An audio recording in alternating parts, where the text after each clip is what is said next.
Okay. Do you mind doing a roll call, Janice? Yeah, we'll do a quick roll call. I don't see it streaming though, Peter, but It's streaming. Yeah, sometimes it takes a second. oh, there, it just showed up. Yeah. Okay, we'll do a roll call. We'll start with Craig. Yep. David. Yep. Jonathan. Yep, sorry. Yep. Karen, we know is here because she typed. Present. Mindy. Hello. Neil. Here. Nick. Yeah. And then Wes has joined as well. Yeah. He doesn't matter. He does matter. Okay, adoption of the agenda. It's coming, I promise. We currently have two items to discuss tonight under other business. Yes, and sorry if you don't mind, Janice, I'd like to add a third item under other business, and it's just the upcoming May 6th meeting and on how we're going to deal with onboarding. Okay. Yeah. Okay, and when are we doing elections, Peter? We won't be doing that to the second meeting in May. Okay. So it'll be May 14th. Okay. May 20th, sorry. Okay. So I can't vote for Janice now. early polls. I'm still trying to find someone to replace me. Okay, well, I'll make a motion of the April 22nd meeting agenda as presented with one revision to add another D.3 to discuss the onboarding of our new architect. Can I get a seconder? I'll second. Thanks, Mindy. Is there any objection to the motion to adopt the agenda? Hearing no objection, the motion is passed. Adoption of the previous regular meeting minutes from April 15th, just last week. Yeah, I'm just working on that. No, give me a sec. Gotta find it.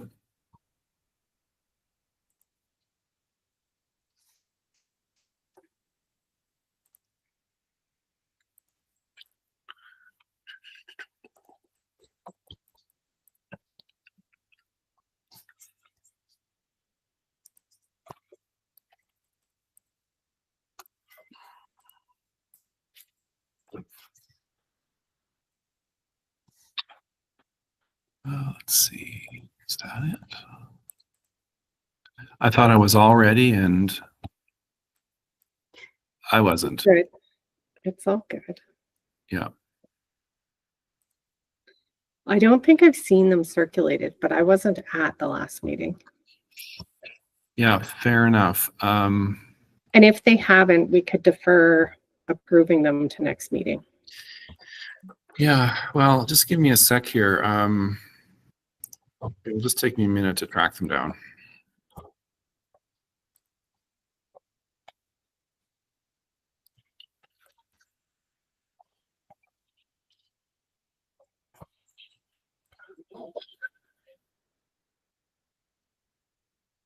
It'd be good to just get them sorted.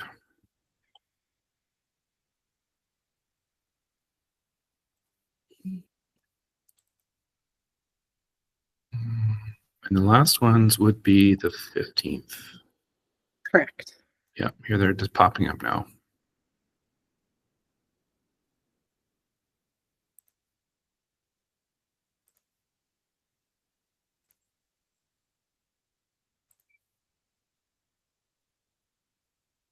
And here they are.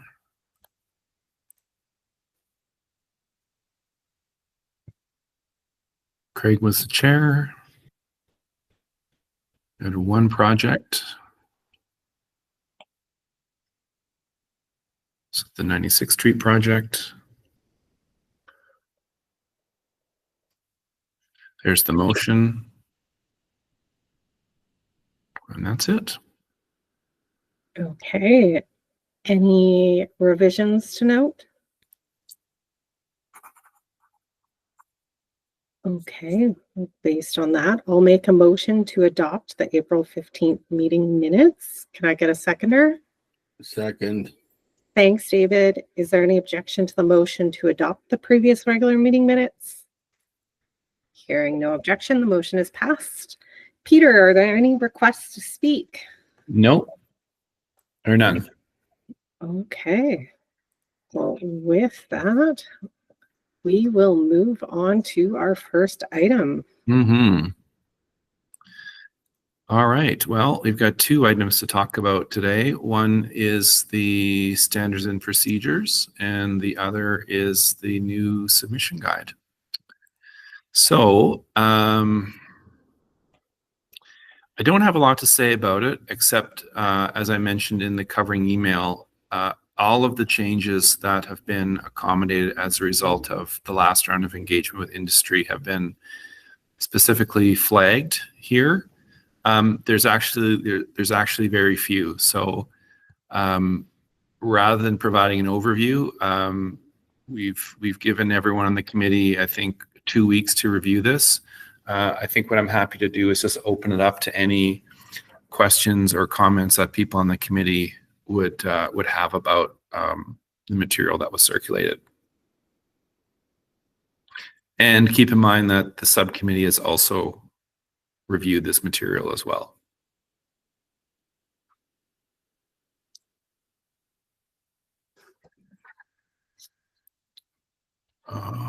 Oh, it's Nick. Hey, Nick. Sorry, I can't see anyone, so just go ahead. That's okay. Yeah. The only comment I made on it was there was one about rezoning and the information provider building, which I understand for a DC, but if it's not direct control, personally, I think that's misleading because once the zone's approved, they can pretty much build what they want as long as they're within the envelope. So I know there's a comment in there, I can't remember where it was. I understand if it's a DC, but if it's not a DC, it really is becoming, you're putting an onus on the applicant that's redundant. And yeah, it's misleading. I have this problem I've come across where someone comes in to rezone and the councillors want to see a picture of the rendering, and through a public process that can be completely misleading. You need to assess it based on everything that's possible within that zone. And it's personally a waste of money. So that's the only comment I really had to be careful of. Yeah, are you referring to what's on the screen here, Nick? Formal rezoning submissions should include complete rezoning, appendices, floor plans, that one. So I understand if it's a direct control, because that's what you do in direct controls. That's right, yeah. If it's not a direct control, I just want to make sure that it's not. So it should reference DC, otherwise it becomes a redundant exercise. It is very misleading. No, you're absolutely correct. That should only be applying to a direct control. That's it. Thanks.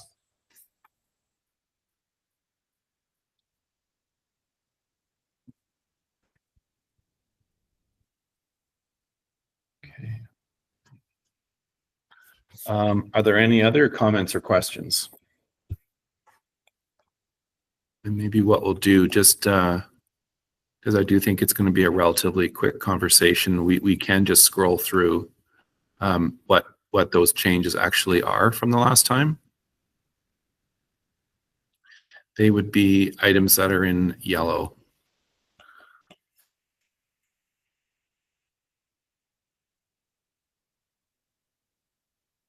So here's one about exempting standard rezonings.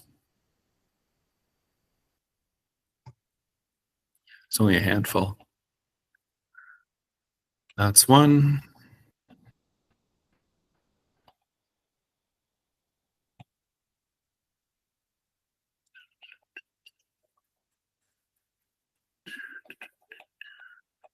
I think that was the only one, Peter.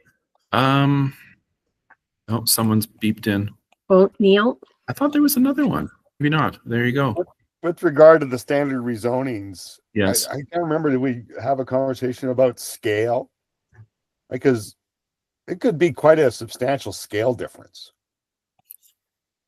You're right. And I know there was a lot of talk about that. And I think, Neil, if I could be so bold, I'd say what was added here, which is highlighted in the yellow, sort of echoes what administration, I don't want to say what they do, but what they can do, which is there's lots of times when they don't require any drawings. So if there are no drawings, there's really no basis to be reviewing a submission. But if for some reason either the applicant provides, or in the case of a large site, administration does ask for drawings, then that would be the instance when EDC would review something.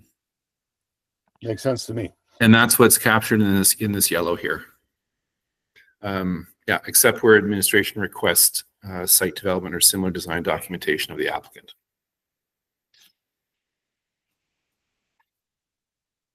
Thumbs up from Neil. Okay.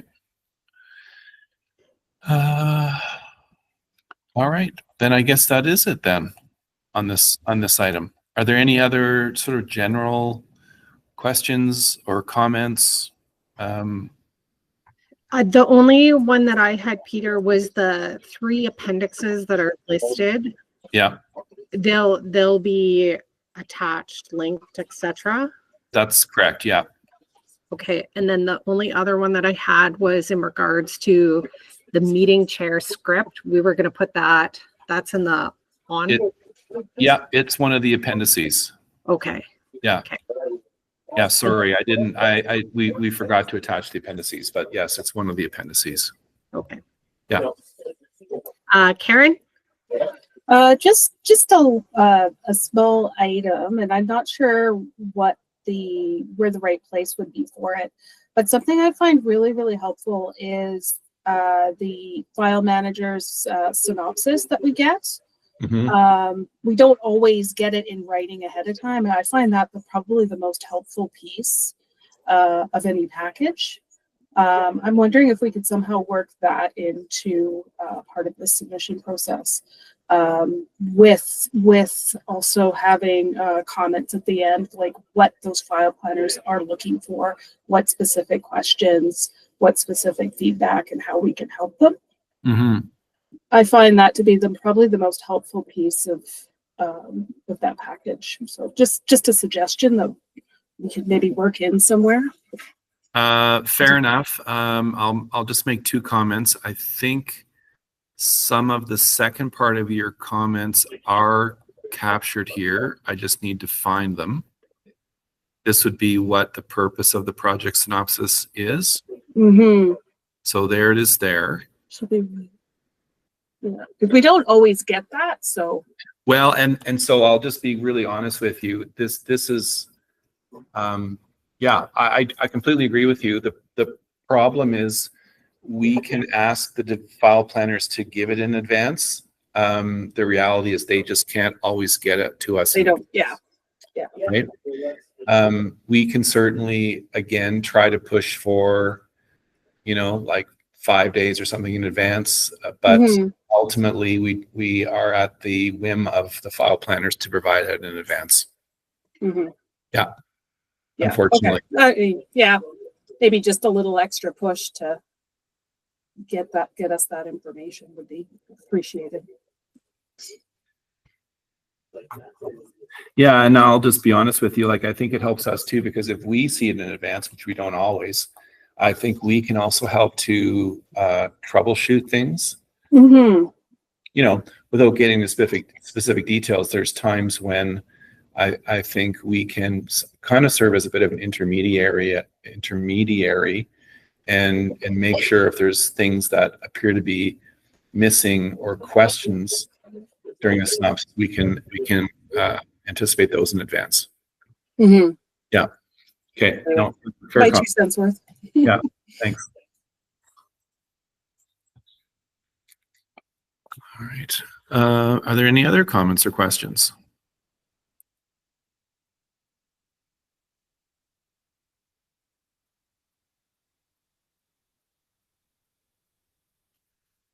Hey, Janice, you and I have not talked about this, but it seems to me to not be unrealistic to maybe ask the committee to make a motion to, I don't know, maybe accept in principle these changes that allow us to proceed through to completing this aspect of the work.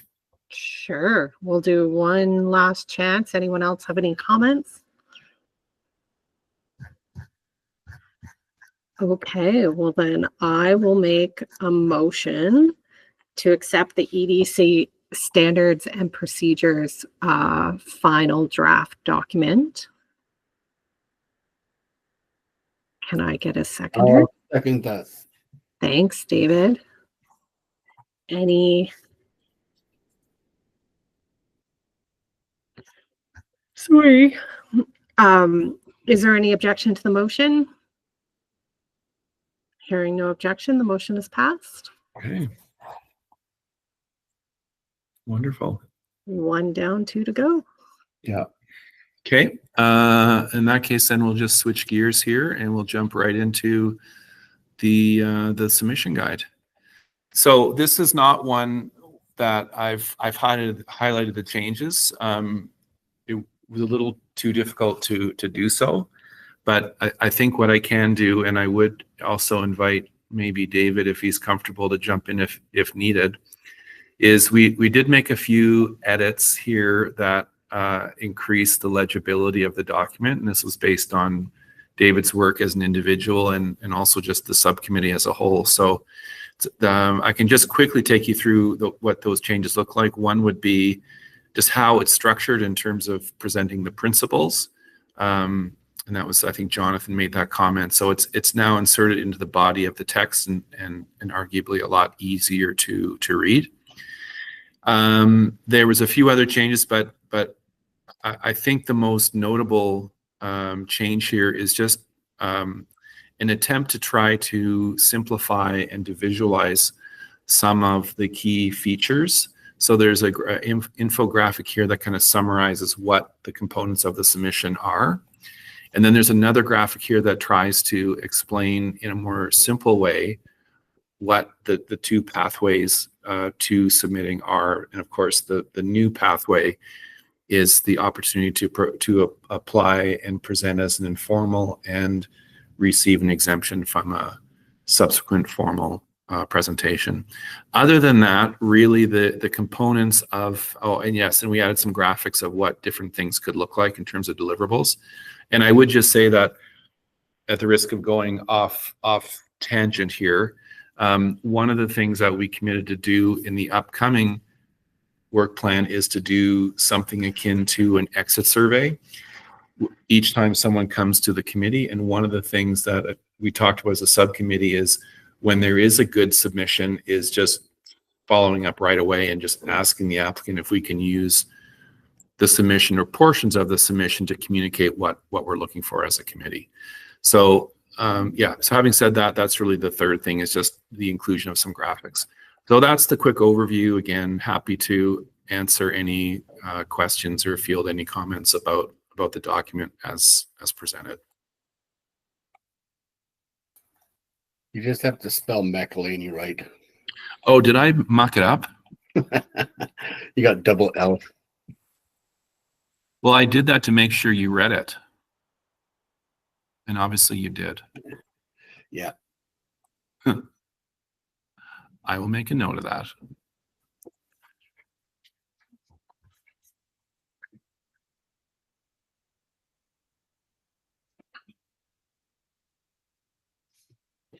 Okay, any comments? Craig? Just a quick question of kind of when do we anticipate this coming into force, so to speak? Oh, I knew you were going to ask. Someone was going to ask that. Well, this is something that we have a subcommittee meeting this week. I think we have to sort that out because there is going to be an awkward period where both of these documents, first of all, maybe again at the risk of jumping ahead, both of these documents have to be approved by the city manager. That is not a quick process, and that's not that's only to say that it takes time to get this ready to go to the city manager to do that. So we may not get this actually approved until the end of May. And then on top of that, we do need to communicate out to industry. There are people that are now in the pipeline that would be, not using the new submission guide. So all that to say, I'm not sure exactly what the timeline or the process is, but it's one of the things that as a subcommittee, we need to start chatting about, because there is going to be a very awkward time when we transition from the current practice to the new practice. How's that for a non-answer? No, that's good. I mean, maybe I'm selfishly asking because just thinking exactly about that, and I anticipate there would be some kind of blending time. So. And then I don't think it's unrealistic to say that on top of that it may be inevitable that there are going to be some tweaks to this as it's rolled out and people start using it. So, the next several months, I think, will be quite interesting as this new procedure, requirements, evaluation process is implemented. And, when we get in the summer, it may end up looking a little bit different than what's here.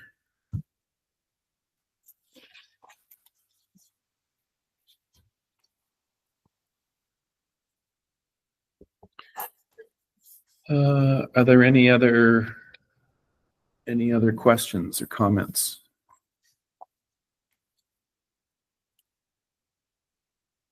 Not seeing any hands.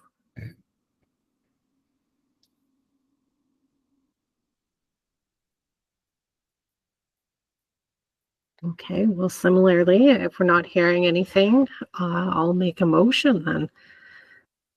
I'll make a motion to accept the EDC submission guide final draft.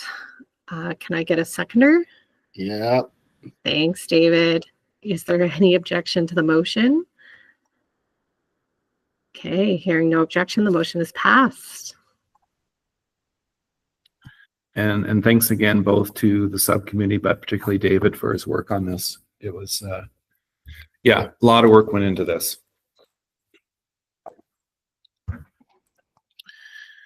Okay, so the last item here, Janice, would be the next meeting and onboarding. I think all of you would have seen the onboarding document from last year. And it was attached in PDF to one of the emails. Yeah, I think Ashley sent it out separately with the proviso we were going to add it to the agenda tonight. So I guess a couple things. I'm going to just back up and again, apologies, but just jump around a bit. So next week, which is not next week, sorry, next meeting on May the 6th, we've got a couple things to deal with. We do have 4 projects, which we'll talk about at the end of the meeting. We do have the call for elections, which is actually fairly quick. It's not going to take a lot of time. But yes, we would have an onboarding typically, and last time we had an onboarding session. Now, I just want to flag here that unless I've vastly misunderstood things, we have 1 person to onboard. Now, what I'm wondering is outside of an introduction, if it's more efficient for myself and maybe Wes to do that onboarding, or at least the bulk of the onboarding outside of the committee meeting, just in a one-on-one way, and then use the time during the meeting as needed to answer any other questions that they may have. So I don't know what people's reaction to that would be. And then the second part of that would just be, we haven't made any changes to the package that you see in front of you. And clearly we have to do some tweaks to just reflect what's coming in terms of the new standards and procedures. But the other obvious question would be, as people who have been onboarded and now have different levels of experience with the committee, are there major gaps or omissions that you think we could address through this onboarding package? Whether it's done in a committee setting or whether it's done on a one-on-one session with the new architect member. So a few questions there. One, the committee's preference or not around how the onboarding is done and when. And then two, what is the key information that may be missing that we need to include? David? Answer for the first one, I would just suggest that, yeah, you and Wes meet with this person. Like, it's only one individual. So yeah, I think that's much better approach. And I don't know who this person is, but depending on their previous experience with EDC or not, would relate to the amount of information that you would actually go through with them.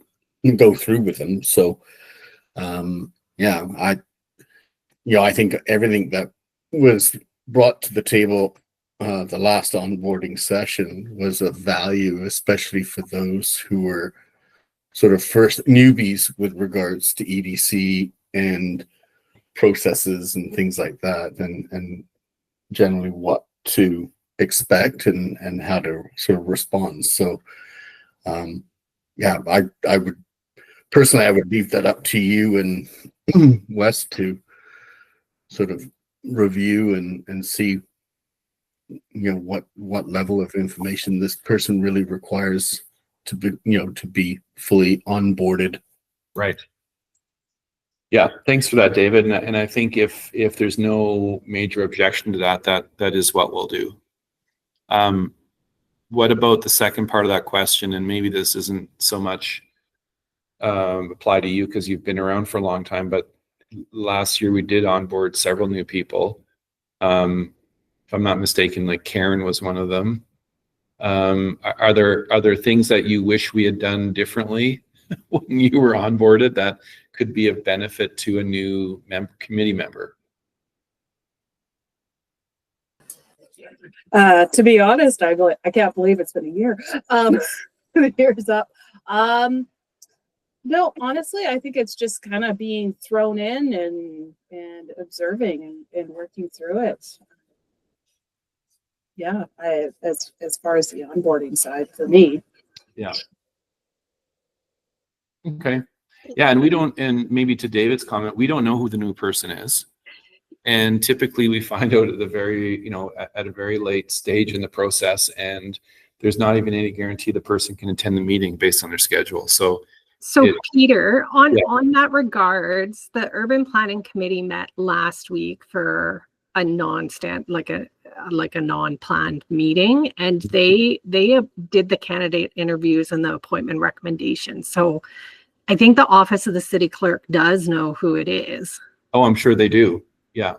So I don't know whether or not we can, if I could reach out to the office of the city clerk, just noting when our next first meeting for the new person is to try and push it.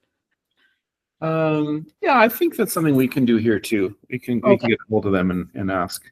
Yeah, because usually they didn't meet until like this meeting, like right. Until third Tuesday, but they met last week, or the fourth Tuesday, but they met last week. So yeah. Okay. Wonderful. Okay. The only thing I would mention was for that very first meeting, if we have quorum, it would be nice to be able to give them the opportunity to just listen and not feel the pressure to vote that first one. Reiterate that they can abstain. Yeah. Right. Yeah. Just so like who said it just a minute ago? Like, just jump in, Karen. Just jump in, get your feet wet, right? Just seeing it once live. I mean, I know personally for me, it kind of going back and watching them, the previous ones beforehand was helpful. Mm-hmm. And then the only other thing is if we're giving them the old principles of urban design and standards and procedures, it might be helpful to give them the current drafts of what's coming to give them a chance to review Yeah. that. No, absolutely. And I was thinking the same thing myself this afternoon. It could create, it's obviously more for them to digest, but it does paint the whole picture for them for sure, that there's, because they're going to see both. They're going to see projects come in that follow the old way and projects that follow the new way. Yep. Yeah. That's it for me. Okay. Thanks, Craig.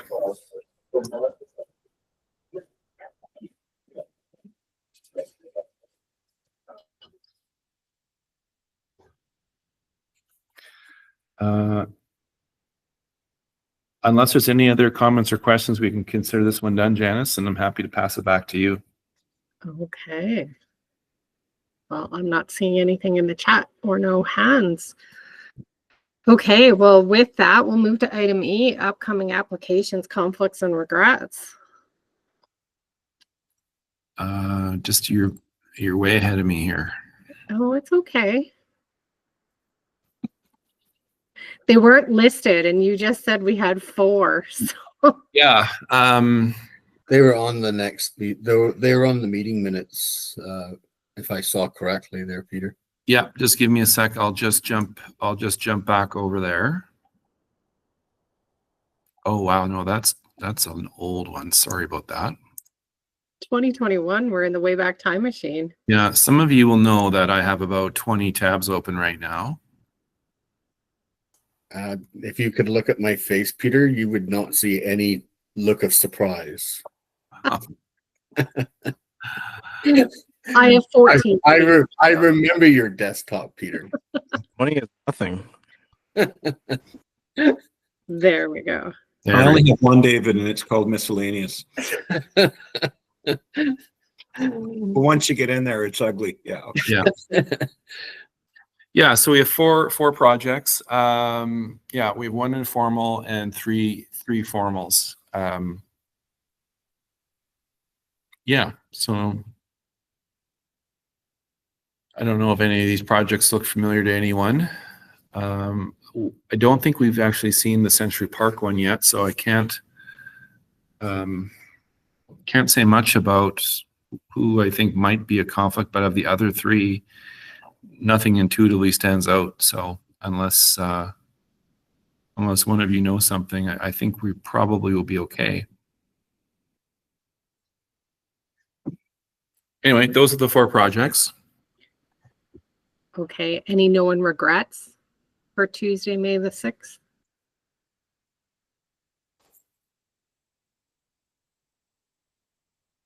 Okay, I'm not hearing any. Okay. Okay, well then we'll go to item F, adjournment.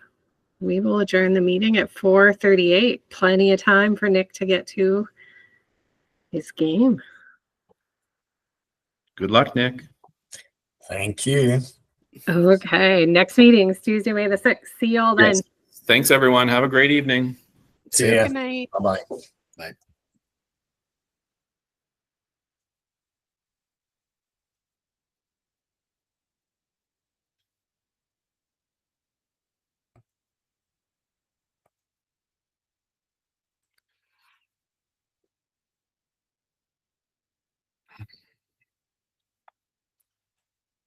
Okay, we're done.